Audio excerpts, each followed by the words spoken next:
오늘 우리에게 주시는 하나님의 말씀은 갈라디아서 4장 12절에서 20절입니다. 봉독하겠습니다. 형제들아, 내가 너희와 같이 되었은즉 너희도 나와 같이 되기를 구하노라. 너희가 내게 해롭게 하지 아니하였느니라. 내가 처음에 육체의 약함으로 말미암아 너희에게 복음을 전한 것을 너희가 아는 바라. 너희를 시험하는 것이 내 육체에 있으되 이것을 너희가 업신여기지도 아니하며 버리지도 아니하고 오직 나를 하나님의 천사와 같이 또는 그리스도 예수와 같이 영접하였도다. 너희의 복이 지금 어디 있느냐? 내가 너희에게 증언하노니 너희가 할 수만 있었더라면 너희의 눈이라도 빼어 나에게 주었으리라. 그런즉 내가 너희에게 참된 말을 함으로 원수가 되었느냐? 그들이 너희에게 대하여 열심내는 것은 좋은 뜻이 아니요 오직 너희를 이간시켜 너희로 그들에게 대하여 열심을 내게 하려 함이라. 좋은 일에 대하여 열심으로 사모함을 받음은 내가 너희를 대하였을 때뿐 아니라 언제든지 좋으니라. 나의 자녀들아, 너희 속에 그리스도의 형상을 이루기까지 다시 너희를 위하여 해산하는 수고를 하노니 내가 이제라도 너희와 함께 있어 내 언성을 높이려 함은 너희에 대하여 의혹이 있음이라. 아멘. 잠시 기도하겠습니다. 복되신 주님, 우리에게 진리의 말씀을 허락하여 주옵소서. 하나님의 음성이 들려지고 그 뜻을 깨달아 알므로 우리가 좋은 그리스도인이 되어갈 수 있도록 인도하여 주시옵소서. 우리는 미련하고 약하오니 하나님께서 우리를 도와주시기를 원합니다. 이 아침에 주님께서 저희들에게 합당한 말씀을 허락하시고 우리가 피차 간에 은혜 받을 수 있도록 인도하여 주시옵소서.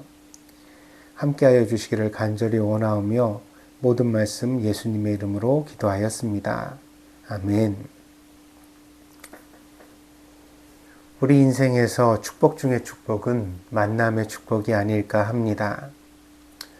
사람은 관계의 영향을 참 많이 받는 존재이기 때문에 누구를 만나고 누구와 같이 살았느냐가 그 인생과 인격에 그대로 드러나게 되어져 있습니다.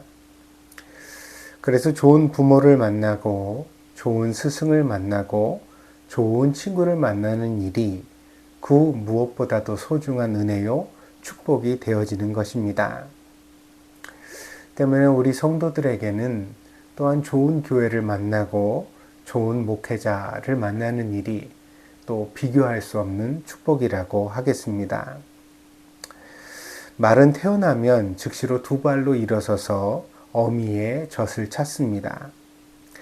그리고 다음 날이 되기도 전에 이미 들판을 걷기도 하고 달리는 것을 볼 수가 있습니다. 어떻게 이렇게 할 수 있는가? 과학자들이 면밀히 조사를 해보니까 망아지는 태어날 때부터 대뇌와 중뇌에 자기 근육을 사용하는 패턴이 기록되어져 있다고 합니다. 그래서 배우지 않아도 근육을 쓸 줄 아는 거죠. 그래서 그 근육을 쓸 줄 아는 방식으로 즉시로 일어나 걷기도 하고 뛰기도 하는 것입니다. 그러나 사람은 전혀 다릅니다. 사람은 어떤 동물보다도 더 발달한 뇌를 가지고 있지만 태어날 때에는 일체의 생존에 대한 정보를 가지지 못한 채 태어납니다. 그래서 거의 백지의 상태에서 관계를 통하여 배워나가는 존재가 바로 사람입니다. 그래서 사람에게는 이 관계를 가지는 일이 무엇보다도 중요하다는 것입니다. 한자로 아이를 나타낼 때 아동이라고 씁니다. 여기서 이제 아자가 이 절구구자와 사람이자가 합쳐진 글자인데요. 이 절구구자는 천정이 열려져 있는 그런 아이의 머리를 형상한 글자입니다.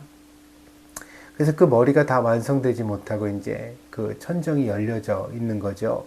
그러니까 우리가 숨골이라고 하는데 갓난아기가 갓 태어나면 이 정수리 부분이 이렇게 숨을 쉬는 것을 우리가 볼 수가 있습니다.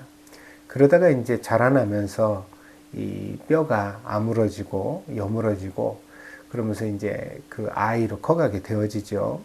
그러나 태어났을 때는 그 머리도 다 완성되지 못한 그런 모습으로 아이가 태어나게 되어집니다. 그리고 이제 이 동자가 또한 재미있는 글자인데요. 이 아이를 뜻하는 동자는요, 설립과 그 다음에 마을리가 합쳐져 있습니다. 그래서 이 아동이라는 말의 뜻을 풀어보면 아이를 바로 세우는 일에는 바로 한 마을이 필요하다, 이런 뜻이 되어집니다. 그러니까 한 아이를 한 사람으로 온전하게 키워내는 일에는 온 마을의 관심과 사랑이 필요하다는 것을 한자로 나타내고 있는 것입니다. 물론 아이는 부모의 조력을 제일 많이 받습니다. 그러나 아이가 평생 부모하고만 살아갈 수는 없는 법입니다. 때문에 아이를 키울 때에는 부모의 관점에서가 아니라 마을의 관점에서 아이를 볼 줄 아는 지혜가 필요합니다. 왜냐하면 부모의 품을 떠나서 넓은 세상으로 나아갈 아이를 준비시키는 것이 바로 양육의 과정이기 때문입니다.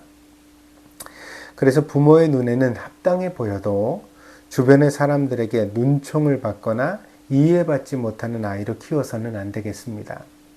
그래서 물론 부모에게는 다 마음에 들기도 하고 이뻐 보일 수도 있겠지만, 그러나 이 아이가 다른 사람들에게도 또한 사랑을 받고 은총을 받을 수 있는 아이가 되도록 예의범절을 가르치고 또 관계성을 잘 가르쳐 나가야 하겠다는 것입니다. 이런 과정이 사람의 성장이라고 말할 수가 있겠습니다. 근데 이 성장의 과정 속에 우리가 또한 유의할 것이 있습니다. 여러분, 제주도의 별칭을 아십니까? 제주도를 삼다도라고도 부릅니다.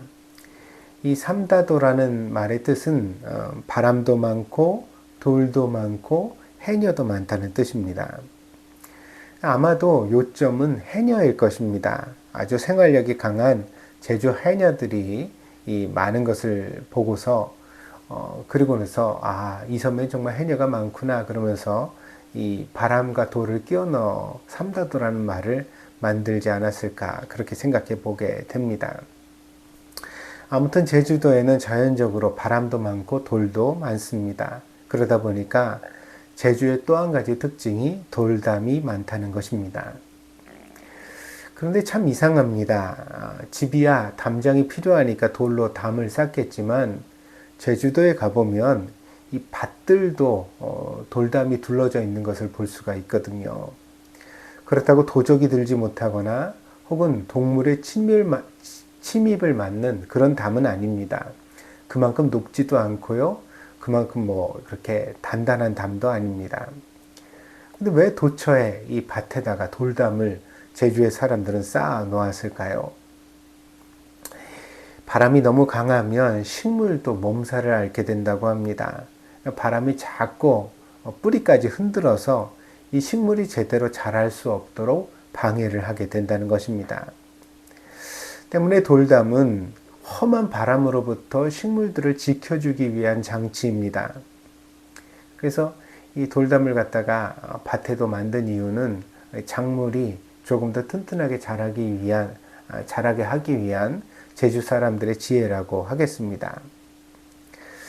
그런데 자세히 살펴보면 이 돌담에는 비밀이 숨겨져 있습니다. 그것은 무엇이냐면 아주 완성된 그런 담장이 아니라 군데군데 구멍이 뚫려져 있다는 것입니다.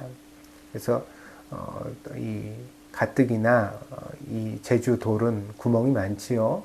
근데 또 그 돌들을 갖다가 서로 엉기성기 나서 주먹만한 구멍들이 사방벽에 나 있는 것을 우리가 발견할 수 있습니다. 제주 사람들은 이렇게 돌담에 나 있는 구멍을 바람길이라고 부른다고 합니다. 참 이쁜 이름이죠. 바람이 이 구멍으로 지나가게 된다는 뜻입니다. 놀라운 사실은 이 제주의 돌담에는 이 바람길이 있기 때문에 아무리 강한 태풍이 불어와도 돌담이 무너지지 않는다는 것입니다. 그래서 완전히 벽이면 큰 바람이 무너뜨려 버릴 텐데 이 군데군데 있는 구멍으로 바람들이 새어져 나가기 때문에 그래서 이 돌담이 무너지지 않고 견고하게 거기 서 있을 수 있다는 것입니다. 또한 이 구멍은 작물들에게도 큰 역할을 합니다. 이 구멍을 통해 바람이 지나가기 때문에 식물들은 완전히 바람에 노출된 것도 아니고 완전히 바람을 피할 수 있는 것도 아닙니다. 그래서 이 적당한 바람을 통해서 이 작물들이 제주의 환경에 훈련되어지고 잘 적응하게 되어진다는 것입니다. 이 이야기를 들으면서 너무 완벽한 부모의 역할이 오히려 아이에게 독이 될 수도 있겠다는 생각을 해 보았습니다. 부모가 그 아이의 모든 스트레스를 다 제거하고 아이를 위한 모든 조건을 완벽하게 갖추어 주면 좋을 것 같지만 사실은 이렇게 아이를 양육하면 아이는 무력해지는 경우가 많습니다. 그래서 큰 바람은 막아주지만 작은 그 어떤 스트레스들은 스스로 이겨낼 수 있도록 우리가 아이를 양육하는 울타리에도 바람기를 내놓는 것이 지혜로운 일이 아닐까 합니다. 또한 목회자의 역할도 이와 크게 다르지 않다고 생각하게 되었습니다. 목사가 모든 것을 다 잘 해내는 교회는 결국 그 교회를 지키고 이루어가야 할 성도들을 약하게 만들 수도 있습니다. 교회의 주인공은 목사가 아닙니다. 교회의 주인공은 그 교회를 지키고 부흥시켜 나갈 성도들입니다. 때문에 어떤 환경이든지 그 환경을 핑계하지 말고 바로 그곳에서 뿌리를 내리고 열매를 맺어갈 수 있도록 성도들이 훈련되어져야만 하겠습니다. 그래서 어떻게 하면 이 성도들이 강한 교회가 될까? 어떻게 하면 성도들이 조금 더 스스로 힘을 가지는 내적인 그런 능력이 있는 성도들이 될까? 그것이 이제 목회자로서의 바른 고민이 아닐까 생각해 봅니다. 오늘 우리가 본문으로 대하는 이 갈라디아서는 갈라디아 교회에 보낸 사도 바울의 편지입니다. 그런데 이 갈라디아서를 읽어보면 사도 바울이 무척이나 애정을 가졌다는 사실을 확인할 수 있습니다. 오늘도 이제 해산의 수고를 한다는 말씀이 나오지요. 사도 바울이 이제 이 갈라디아 교인들을 향하여서 정말 엄마와 같은 심정, 아버지와 같은 심정으로 최선을 다하고 있다는 사실을 다시 한번 확인할 수 있습니다. 그 사랑하는 마음이, 안타까운 심정이 이 서신의 곳곳에 그대로 드러나고 있습니다. 사도 바울이 이렇게 애타는 심정을 가지게 된 데에는 갈라디아 교회에 여러 문제가 나타났기 때문입니다. 갈라디아 교회에 잘못된 가르침이 들어와 누룩처럼 번져갔다는 소식을 전해 듣고 사도 바울은 안타까운 마음을 가지고 이 서신을 기록하게 되었던 것입니다. 이 갈라디아서를 처음부터 끝까지 잘 살펴보면 갈라디아 교회가 가졌던 문제를 두 가지로 요약할 수 있습니다. 이제 첫 번째는 잘못된 가르침이 있다고 했잖아요. 이것이 이제 극단적인 종말론입니다. 그래서 곧 예수님이 다시 오실 것이라는 기대를 가졌는데 이런 기대가 갈라디아 교인들의 신앙을 더 강화시킨 것이 아니라 굉장히 많은 교회에 혼란을 주었습니다. 그래서 종말이 임박했기 때문에 우리가 여러 가지로 극단적인 삶을 살아야 된다라는 그런 주장들이 교회에 나타나게 되었습니다. 그리고 두 번째로 갈라디아 교회가 가졌던 그 문제는 바로 분열입니다. 오늘 이제 본문에도 잠시 드러나게 되는데 그들이 이제 열심을 가진 것은 너희를 갖다 분열시키기, 이간시키기 위해서다 이렇게 사도 바울이 표현하고 있잖아요. 여기 이제 그들은 바로 거짓 교사들입니다. 물론 이 잘못된 종말론도 바로 이 거짓 교사들이 이 갈라디아 교회에 가져온 내용들입니다. 그런데 이렇게 잘못된 거짓 교사들이 잘못된 가르침을 전한 이유는 성도들을 이제 복음에서 떠나게 해서 자기들에게 종속시키기 위한 것이라고 사도 바울이 이제 설명하고 있습니다. 그래서 이제 너희에 대하여서 그 성도들이 그 거짓 교사들에 대하여서 열심을 가지게 하기 위해서 그렇게 이제 잘못된 가르침을 전하고 교회를 분열시켰다는 것입니다. 그래서 이 거짓 교사들이 갈라디아 교인들을 분열시키기 위해서 또 한 가지 했던 일이 바로 사도 바울의 약점을 부각시키고 이 사도 바울이 정말 형편없는 그런 교사라고 험담한 것입니다. 자기들이 훨씬 더 훌륭한 교사라고 말해야만 이제 사도 바울에게 마음을 빼앗겼던 성도들을 이제 흔들 수가 있었겠죠. 그래서 이제 그런 비방과 어떤 잘못된 험담을 교회 안에서 계속하게 되었던 것입니다. 교회가 어려운 일을 당할 때 성도들도 머리가 아프고 마음고생을 참 많이 합니다. 그래서 우리가 험한 일이 있는 교회를 경험하는 것은 그렇게 좋은 일이 아닙니다. 되도록이면 교회에서 은혜 받고 또 건강한 신앙생활을 하는 것이 무엇보다도 복되다고 하겠습니다. 근데 현실적으로는 우리가 그런 일을 꼭 당합니다. 사실 뭐 여러 가지 일들로 인하여서 교회를 옮기다 보면 꼭 한두 교회는 이렇게 험한 꼴을 당하게 하는 그런 교회를 만나게 되어집니다. 이렇게 교회가 어려운 일을 당할 때 가장 아픈 사람 중에 아픈 사람이 또한 목회자입니다. 그러니까 오늘 갈라디아 교회도 그렇지요. 갈라디아 교회가 이렇게 분열되어지고 잘못된 가르침으로 몸살을 앓고 있다는 소식을 전해 듣고 누구보다도 정말 마음이 아팠던 사람은 바로 그 교회를 목회했던 사도 바울이었습니다. 만약 교회가 이런 어려움을 당하는 시기에도 별로 대수롭지 않게 여기고 자기 이익만 챙길 수 있는 그런 목사가 있다면 그는 사꾼이요 또한 거짓 목사라고 할 수 있을 것입니다. 그래서 그런 사람들은 관여할 필요가 없습니다. 크게 신경 쓰실 필요가 없다고 말씀드리고 싶습니다. 그러나 진실한 목회자는 언제나 교회와 함께 동고동락하기 마련입니다. 바울도 그런 내적인 안타까움을 가지고 오늘 갈라디아서를 써나가고 있는 것입니다. 바울은 자신에 대한 갈라디아 교인들의 사랑을 오늘 본문에서 회상합니다. 오늘 사도 바울이 그렇게 말합니다. 자기가 복음을 처음 전할 때 자기가 오히려 약했었다. 그리고 그 약함으로 인하여서 오히려 갈라디아 교인들에게 큰 은혜와 사랑을 받았다고 그렇게 고백하고 있습니다. 오늘 본문 13절입니다. 내가 처음에 육체의 약함으로 말미암아 너희에게 복음을 전한 것을 너희가 아는 바라. 너희를 시험하는 것이 내 육체에 있으되 이것을 너희가 업신여기지도 아니하며 버리지도 아니하고 오직 나를 하나님의 천사와 같이 또는 그리스도 예수와 같이 영접하였도다. 너희의 복이 지금 어디 있느냐? 내가 너희에게 증언하노니 너희가 할 수만 있었더라면 너희의 눈이라도 빼어 나에게 주었으리라.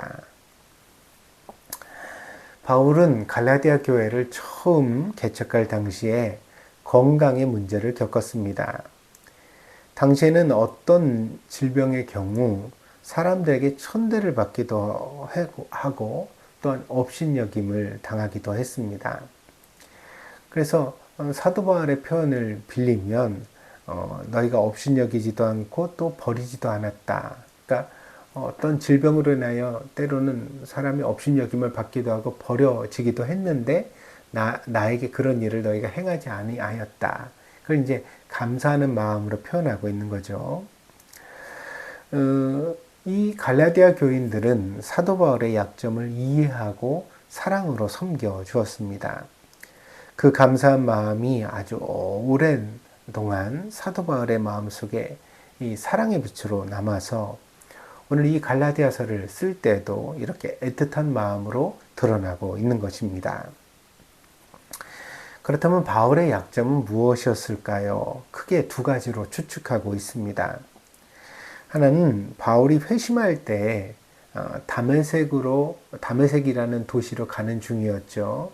이 대제사장에게 위임장을 받아가지고 이 다메섹에 그리스도인들이 모여서 집회를 한다는 그런 소식을 접하고, 이때 당시에는 사도 바울이 박해자였기 때문에 이 그리스도인들을 잡아서 옥에 가두려고 가던 길이었습니다. 근데 그때 밝은 빛이 나타났고 그 빛 가운데서 예수님의 음성이 들렸습니다. 예수님을 이 밝은 빛 가운데 사도 바울이 처음 만나게 되었던 것입니다. 그런데 이때 이 밝은 빛으로 인하여 사도 바울의 눈이 약하게 되었다고 합니다. 사도행전은 기록하기를 사도 바울이 이 밝은 빛을 본 이후 한동안 앞을 보지 못하는 상태에 있었다고 증언합니다. 그러다가 예수님의 인도하심을 통하여 아나니아라는 그런 제자를 데려다가 안수기도를 받게 되는데, 그때 사도 바울의 눈에서 비늘 같은 것이 벗겨지면서 비로소 보지 못하던 바울이 다시 보게 되었다. 이렇게 사도행전이 기록하고 있습니다. 그러니까 이때 이제 어떤 눈에 큰 충격이 갔었다는 거죠. 그래서 이 일로 인하여 사도 바울이 안지를 겪었다, 혹은 눈에 이상이 있었다, 이렇게 추측을 하는 것입니다. 이런 추측은 오늘 본문과도 호응합니다. 오늘 15절에 보니까 너희가 할 수만 있었더라면 너희의 눈이라도 빼어 나에게 주었으리라 라는 표현이 나오지요. 그러니까 역시 사도 바울에게는 눈에 문제가 있었구나, 이렇게 이제 추측을 하게 되는 것입니다. 그리고 이 사도 바울의 육체적 약점에 대하여 두 번째로 추측하는 것은 간질이었다는 주장입니다. 오늘의 본문에 그 근거가 드러나게 되어지는데요. 14절입니다. 너희를 시험하는 것이 내 육체에 있으되 이것을 너희가 업신여기지도 아니하며 버리지도 아니하고, 이렇게 표현되어져 있습니다. 안질이나 눈병이 어떻게 교회 성도들을 시험하는 거리가 될 수 있겠는가? 또 안질에 걸렸다고 혹은 앞을 잘 보지 못한다고 해서 업신여기거나 내다 사람을 버린다고 그렇게 말할 수가 있겠는가? 그래서 이렇게 이제 사람으로부터 어떤 큰 시험거리가 되어지는, 다른 사람들에게 괄시를 받는 질병을 생각하다 보니까 아마도 사도 바울에게 간질이 있었던 것이 아닌가, 이렇게 이제 추측을 하는 사람들이 생기는 것입니다. 이런 경우에 15절에 등장하는 너희가 할 수만 있었더라면 너희의 눈이라도 빼어 주었으리라 라는 표현은 관용적 표현이 되어집니다. 그래서 목숨이라도 내어줄 수 있다라는 것을 표현하는 당시의 표현이 눈이라도 빼어 주었을 것이다, 이런 식으로 이제 나타났다고 이해하는 것입니다. 이 관용적 표현이 아주 공교롭게도 있어서, 그래서 이 사도 바울의 어떤 병명을 안질이라고 오해하게 만들었다, 그렇게 주장하게 되어지는 것입니다. 그렇다면 우리가 정확한 사실을 알 수 있을까요? 확인할 방법이 없습니다. 바울에게는 가혹한 설정이 될 수도 있겠지만 어쩌면 둘 다 일리가 있는 말일 수도 있습니다. 바울은 육체적으로 어떤 그런 약점들을 여러 가지 가지고 있는 사람이었을 수도 있습니다. 그래서 사도 바울이 자기 자신의 이 육체적 약점에 대하여서 내 육신의 가시다, 뭐 이렇게 표현한 것도 우리가 성경에서 발견할 수가 있습니다. 바울은 직업이 있었습니다. 그 스스로 교회에 부담을 주지 않기 위하여 자비량 선교사, 그러니까 직업을 가지고 스스로 밥벌이를 하면서 선교 여행을 계속했습니다. 이 사도 바울의 직업은 텐트 메이커였다고 알려져 있습니다. 그래서 당시 이제 천막을 만드는 기술이 있었는데 그 기술을 습득한 사람이었습니다. 그러나 그가 아무리 훌륭한 기술을 가지고 있다 하더라도 이제 건강이 무너지면 그러면 자기 일을 할 수가 없었겠죠. 그러니까 앞을 보지 못하는 상태가 됐다면 천막을 만들 수 있었겠는가, 혹은 간질로 수시로 넘어지는 상태가 되었다면 그 천막 만드는 일을 할 수 있었겠는가? 아마도 이 갈라디아 교회에서는 적어도 사도 바울이 그렇게 이제 자비량으로 자기가 자기의 밥벌이를 해결하면서 사역을 할 수 있는 상태가 아니었던 것 같습니다. 그래서 교회에 부담을 주기 싫어했던 사도 바울이지만 이 갈라디아 교회에서는 성도들에게 부담을 줄 수밖에 없는 그런 시간들을 보냈던 것입니다. 결국 본문의 회상은 바울이 갈라디아 교회에서 교인들에게 신세를 졌다는, 뒤집어 말하면 교인들에게 부담이 되었다는 사실을 말하고 있는 것입니다. 그러나 놀랍게도 이런 사정들이 오히려 사도 바울과 갈라디아 교인들을 더 특별하게 묶어주는 기회가 되었던 것입니다. 그래서 오늘 사도 바울이 갈라디아 교인들에게 마치 아버지처럼 엄마처럼 그렇게 특별한 애정을 가지고 설교하잖아요. 왜냐하면 그가 참 힘들 때 이 교인들이 힘이 되어 주었기 때문이죠. 그리고 또 교인들이 그렇게까지 사도 바울을 사랑하고 섬겼기 때문에 오늘 아무리 거짓 교사들이 들어와서 자기들의 권리를 주장하고 희한한 가르침으로 사람들을 현혹했다 하더라도 이 갈라디아 교인들에게 사도 바울과 같은 목회자는 또 있을 수 없는 거죠. 또 있기 힘든 거죠. 그렇지 않겠습니까? 그래서 사도 바울은 이와 같은 경험을 통하여 훗날 로마서를 쓸 때 이런 구절을 넣습니다. 로마서의 1의 내용입니다. 13장 8절입니다. 피차 사랑의 빛 외에는 아무에게든지 아무 빛도 지지 말라. 남을 사랑하는 자는 율법을 다 이루었느니라. 그러니까 자비랑 선교사로 절대로 교회에 부담이 되지 않으려고, 빚을 지지 않으려고 노력했던 사도 바울이지만 이 갈라디아 교회에서의 목회를 통하여 한 가지를 배우게 된 거죠. 그게 뭐냐면 사랑의 빛은 필요하구나. 우리가 서로 하나님의 은혜 가운데서 신세를 질 때는 그 신세 지는 일이 오히려 우리를 더 강한 사랑으로 묶어주는 기회가 될 수 있구나. 이것을 이제 사도 바울이 배우게 되어졌던 것입니다. 당시에 빚은 누군가에게 종속되는 나쁜 일이었습니다. 그래서 빚을 진다는 것은 종이 되고 노예가 되는 일이라고 당시의 사람들이 이해했습니다. 그러나 사도 바울은 이렇게 신세를 지는 일이 모두 나쁜 것은 아니라는 사실을 배우게 되었던 것입니다. 어떤 경우에는 도움을 주고 도움을 받는 그 일을 통하여 우리 안에 하나님의 뜻이 성취되어지고 더 강한 교회가 세워지게 되어지는 것입니다. 바울은 갈라디아 교회에서 이 사실을 배우게 되었던 것입니다. 바울은 은혜를 입고 은혜를 주었던 관계 속에 강론하고 있습니다. 그래서 오늘 이 설교는 주장에 의한 설교가 아니라 경험에 의한 설교입니다. 참 이게 놀라운데 제가 앞에서 동고동락이라는 말을 썼죠. 이 고통도 같이 하고 즐거움도 같이 한다는 뜻입니다. 그래서 이것은 인생의 같은 경험을 표현하고 있거든요. 이렇게 이제 어려움도 같이 하고 즐거움도 같이 한 사이 속에 신뢰가 쌓이면 더할 수 없는 강한 그런 관계가 되어집니다. 그리고 목회자와 성도들의 관계가 이렇게 되어졌을 때 비로소 말로만 전하는 메시지가 아니라 그 인생으로, 삶으로 전하는 메시지에 강한 힘을 가지게 되어진다는 사실입니다.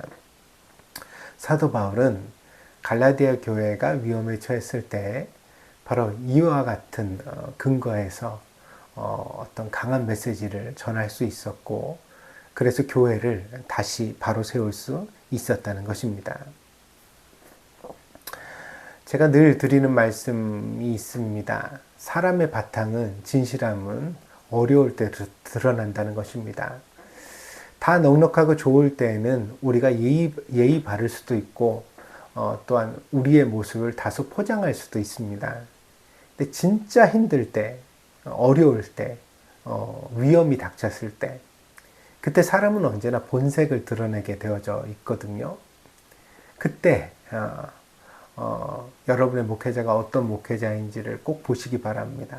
그리고 그럴 때 또한 여러분들이 어떤 사람인지를 꼭 잘 드러낼 수 있는 여러분이 되시기를 바랍니다.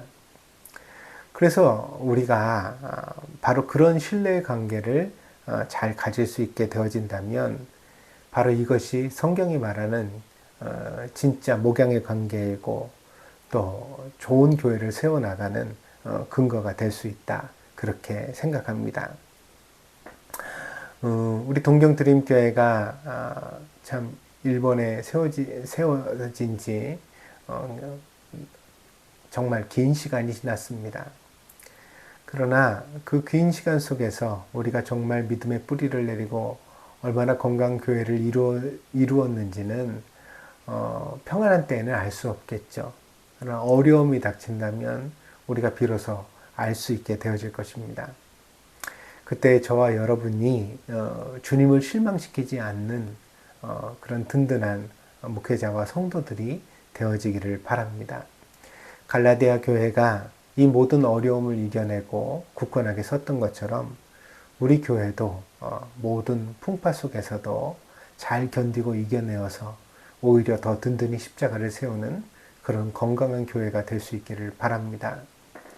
이 일을 위하여서 우리가 더욱더 기도하고 또 하나님의 말씀을 묵상하며 신앙생활에 전념할 수 있는 그런 교회가 되어지기를 간절히 부탁드립니다. 기도하겠습니다. 복되신 주님, 오늘도 귀한 말씀을 통하여 우리가 이루어 나가야 할 교회를 생각하게 하심을 감사드립니다. 우리 교회는 말로만 뭉친 교회가 아니라 정말 신앙의 참된 행실 속에서 서로 동고동락하는 그런 교회가 될 수 있도록 하나님께서 축복하여 주시옵소서. 그리하여서 이 갈라디아 교인들이 사도 바울을 바라봤던 것처럼 또 사도 바울이 갈라디아 교인들을 믿고 의지했던 것처럼 우리가 서로 한 마음으로 주님의 교회를 세워갈 수 있는 그런 아름다운 교회가 될 수 있도록 하나님 축복하여 주시옵소서. 이 일을 위하여 더 기도하게 하시기를 원합니다. 이 일을 위하여서 더욱더 참고 인내하며 하나님의 말씀을 붙들게 하여 주시기를 원합니다. 주님, 저희들에게 하나님의 은혜를 부어 주시옵소서. 감사를 드리며 예수님의 이름으로 기도하였습니다. 아멘.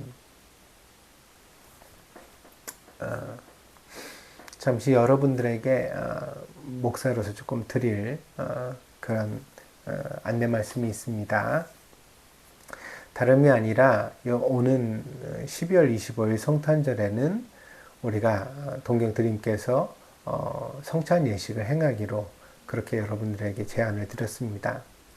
근데 이제 성찬 예식을 행하려면 세례를 받으셔야 하고 아직도 우리 교회에서 세례를 받지 못한 분들이 있다면 목사에게 신청해 주셔서 본인의 의지로 그 세례식을 거행할 수 있도록 협조해 주시기를 바랍니다. 세례는 믿음의 표지입니다. 예수 그리스도를 내가 구주로 믿겠다는 그런 믿음의 결심이 있을 때 세례를 받으실 수 있습니다. 그리고 형식적으로는 세례를 받기 전에 세례가 무엇인지에 대한 그 작은 어떤 그런 그 교실이 준비되어야 하겠습니다. 그래서 세례 받기 전에 목사가 시간을 정해서 이제 학습 시간을 가질 테니까 여러분들 미리 말씀해 주시면 그 일정을 정해 나가도록 하겠습니다. 그래서 본인이 아직 세례를 받지 못하셨는데 이번 기회에 세례를 받고 싶다 이런 분들은 꼭 빨리 조금 조속하게 목사에게 말씀해 주시기를 부탁을 드립니다. 그리고 아이들 유아 세례 받은 아이들도 있지요. 이 유아 세례 받은 아이들은 이제 만 15세가 지나면서 입교라는 예식을 행하게 되어집니다. 세례를 행하지는 않지만 세례는 일생에 한 번이니까요. 행하지는 않지만 본인들이 본인의 입으로 예수 그리스도를 구주로 영접하는 그런 시인하는 그런 예식이 있습니다. 이것도 또한 함께 행하고자 하니까요.